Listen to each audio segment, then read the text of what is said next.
नमस्कार मित्रांनो, माझ्या नवीन व्लॉगमध्ये तुमच्या सगळ्यांचं परत स्वागत आहे. आणि आज आहे सॅटर्डे. आज आम्हाला ऑफिसला वीक ऑफ असतो, बट अनफॉर्च्युनेटली सकाळपासून पण लाईट नाही आहे. त्यामुळं आम्ही सकाळी उठलो, लाईट नव्हती म्हणून परत झोपलो. मग आता परत उठलो आणि भूक लागली म्हणून आता आलो आम्ही बाहेर जेवायला. तर आज आम्ही जेवायला काय मागवलं हे मी तुम्हाला दाखवेल थोड्या वेळामध्येच. तर मित्रांनो, आमचं जेवण इथे आलेलं आहे आता. आणि कल्पेशला सर्दी म्हणून कल्पेश फक्त सूप पितोय आणि मी इथे घेतली आहे व्हेज थाळी विथ 2 तंदुरी रोटी. याच्यामध्ये तुम्ही बघू शकता इथे आहेत ताक, डाळ आणि इथे ही आय थिंक पेठाची भाजी म्हणतात त्याला इथे. तिकडे राईस आहे आणि थोडंसं सॅलड आहे. कल्पेश, सूप कसं आहे? एकदम मस्त. आणि आम्ही ऑफिसमध्ये असताना मोस्टली दुपारी जेवायला इकडेच येतो, कारण इकडे जेवण खरंच खूप चांगलं मिळतं. For the first time ever मी एक आलूचा पराठा माझ्यासमोर लाईव्ह बनताना बघतोय.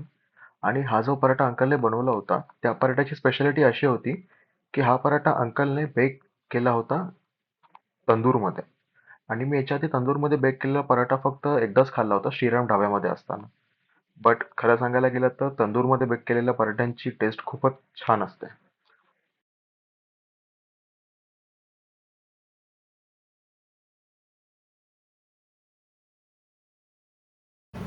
तर मित्रांनो, इथे आता कल्पेशने पराठा मागवला आहे, कारण सूपने त्याचं पोट काय भरलं नाही. आणि मी एक स्वीट डिश म्हणून मागवला आहे हलवा.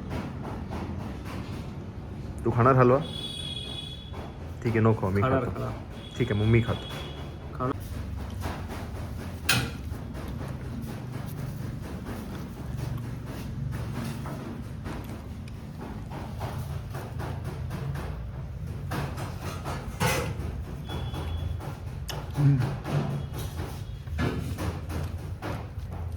हे काय म्हणजे व्यंजनला खरंच चांगले पराठे मिळतात. आपण आधी पण तर खाल्लं होतं मी ते पराठा. पराठा खूप मस्त मिळतो इथे. मी मुंबईला असताना कधीच जास्त पराठे खाल्ले नाही. नॉट इव्हन घरी, नॉट इव्हन बाहेर, कुठेच नाही. बट इकडे आल्यापासून पराठे माझ्या डाएटमध्ये कॉन्स्टंट आहे. आणि ॲक्च्युली आम्हाला पराठे खूप आवडायला लागले.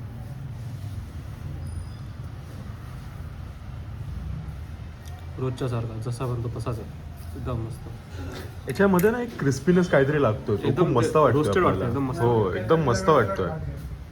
आणि जास्त तूप नाही किंवा काय जास्त काय नाही, एकदम परफेक्ट बॅलन्स वाटतंय. पराठा तच भारीच आहे. पराठा तर मस्तच आहे. आता मी आणि कल्पेश आम्ही दोघं जण पण असा विचार करतोय की आम्ही आता असंच घरामध्ये बसून टाइमपास करण्यापेक्षा आम्ही कुठेतरी बाहेर जातो. आणि आम्ही डिसाईड केले की कुतुब मिनारला जायचं, कारण की आत्ता वाजले आहेत 4:30 आणि अजूनपर्यंत लाईट नाही आलेली आहे. त्याच्यामुळे आम्हाला घरात बसून बोर होत आहे. मंगेश गेलाय झोपायला, कारण की मंगेश रात्रभर काम करत होता, त्यामुळे तो झोपतोय. तो मे बी आम्हाला जॉईन नाही करणार, पण मी आणि कल्पेश आम्ही दोघं जण पण आता कुतुब मिनारला जातोय. तर भेटूयात तिकडे. आता आम्ही दोघं जण निघालो आहोत कुतुब मिनारला. मंगेश आला नाही आमच्यासोबत, कारण की तो झोपलाय घरी. त्याला बाहेर कुठे फिरायची एवढी इच्छा नव्हती. तर तुम्ही बघू शकता की आम्ही दोघांनी मास्क घातला आहे, कारण की इव्हिनिंगच्या वेळेला इकडे खूप पोल्युशन होतं आणि खूप धूळ उडते. आणि बेसिकली आमच्या घरापासून ते मेट्रो स्टेशन हे जे डिस्टन्स आहे ना, ते जेव्हा मी कवर करतो ना, एवढी धूळ असते ना की सांगू शकत नाही. सो मोस्ट प्रॉब्ली आम्ही इव्हिनिंगच्या टायमाला फिरताना मास्क वगैरेच घालतो. तर आता आम्ही कुतुब मिनारला गेल्यावरती तुम्हाला दाखवतो तिकडे आम्ही काय बघतोय, काय करतोय ते सगळं. आता आम्ही आलेलो आहोत कुतुब मिनारमध्ये. आणि कुतुब मिनार हा आमच्या इथून एक्झॅक्टली समोर आहे, तुम्ही ते बघू शकता. तर आता बघूयात, जाऊन कुतुब मिनार एक्सप्लोर करूयात. मी आणि कल्पेश आम्ही दोघं जण पण जातोय. Will see. तर मित्रांनो, Qutub Minar this is nothing but one of the 7 wonders in the world. आणि आम्ही तेच आता बघायला आलो आहे. मला लाईफमध्ये कधी वाटलं नव्हतं की मी कुतुब मिनार बघायला येईल म्हणून, बिकॉज मला त्याच्याबद्दल असं काही खास अट्रॅक्शन नव्हतं. ठीक आहे, तर मी तुम्हाला कुतुब मिनार दाखवतो. मी कुतुब मिनारच्या एक्झॅक्ट समोर उभा आहे. तर तुम्ही ते बघू शकता, कुतुब मिनार इथून स्टार्ट होतो आणि असा इतका वरती जातो. खूप सुंदर मॉन्युमेंट आहे. त्या काळामध्ये एवढं मोठं मॉन्युमेंट उभं करणं, ते पण स्ट्रेट एका लाईनमध्ये, ॲक्च्युली एक टाईपचं मिरॅकल आहे. आणि खरंच म्हणायला खूप सुंदर आहे ते सगळं काही.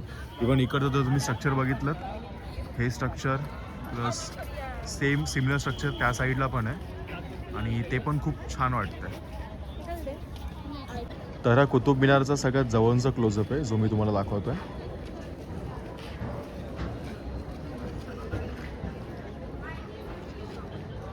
आणि मी आता थोडंसं असं इकडे तिकडे फिरत होतो कुतुब मिनारच्या आसपास, तर इथे मस्त चांगले स्पॉट्स आहेत फोटो काढण्यासाठी. बट आता रात्र झाली तर ते स्पॉट्स एवढे काय असे अट्रॅक्टिव्ह वाटत नाही. But I am damn sure की जर आपण दिवसा इथे फिरायला आलो तर इथे फोटोज खूप आणि खरंच चांगले येतील.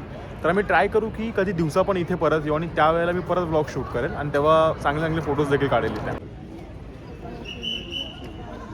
तर इकडे तुम्ही बघू शकता की इकडे एक लोहस्तंभ म्हणून आहे. तर मित्रांनो, मी तुम्हाला जो लोहस्तंभ आता दाखवला तो लोहस्तंभ खरं तर 4th सेंचुरीमध्ये बनवला गेला होता आणि तो लोहस्तंभ बनवला होता चंद्रगुप्त द्वितीय याच्या आठवणीमध्ये.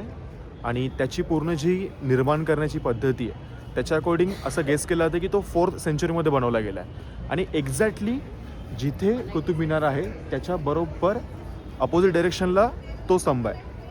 इथे हा आहे कुतुब मिनार आणि इथे आहे तो स्तंभ. तर मित्रांनो, आता आमचा पूर्णपणे कुतुब मिनारचा जो काही एरिया आहे तो पाहून झालेला आहे आणि आता मी निघतोय. पण त्याच्या आधी एक छोटंसं मॉन्युमेंट आमचं बघायचं राहिलं होतं. आता मी ते बघायला चाललो आहे. सगळे फोटोज वगैरे पण काढून झाले. बट जर कोणी इथे येणार असेल फोटोज काढायला फक्त, तर आम्ही सजेस्ट करू की तुम्ही दिवसा या, कारण की रात्री इथे खूप जास्त अंधार होतो. लाईट शो तर मग हां, रात्री. रात्री फक्त बघायचं असेल तर फक्त काय बघायचं, लाईट शो. हां, बाकी काही नाही. बाकी असं इथे असं रात्रीचं बघण्यासारखं काही नाही. लाईटिंग वगैरे ओव्हरऑल चांगली असते. बट दिवसाला तुम्ही फोटोज पण चांगले काढू शकता आणि तुम्हाला बाकीचा व्ह्यूज वगैरे पण सगळं चांगलं दिसेल. जर फोटो That's it. काढायचे आहेत तर सकाळी या, म्हणजे डे टाइमला. डे टाईमला मग आहे. संध्याकाळी- बाकी नाईट टाईमला तुम्हाला फक्त एन्जॉय करायचं असेल, जास्त फोटो नसेल काढायचे ना, तर तुम्ही येऊ शकता. तर मित्रांनो, आमचं कुतुब मिनारमध्ये फिरून झालेलं आहे आणि मी आणि कल्पेश आम्ही दोघं जण पण आमचे दिवसाचे स्टेप्स कंप्लीट करायला आता चालत चाललेलो आहे. डिस्टन्स जास्त काय नाही, फक्त 22 मिनिटच आहे. सो पटापट आम्ही चालत जाऊ मेट्रो स्टेशनपर्यंत. सो आमचे दिवसाचे स्टेप्स पण कंप्लीट होतो. जर मित्रांनो तुम्हाला हा व्हिडिओ आवडला असेल तर या व्हिडिओला लाईक करा, शेअर करा आणि कमेंट करा आणि आपल्या चॅनलला देखील सबस्क्राईब करा. थँक्यू.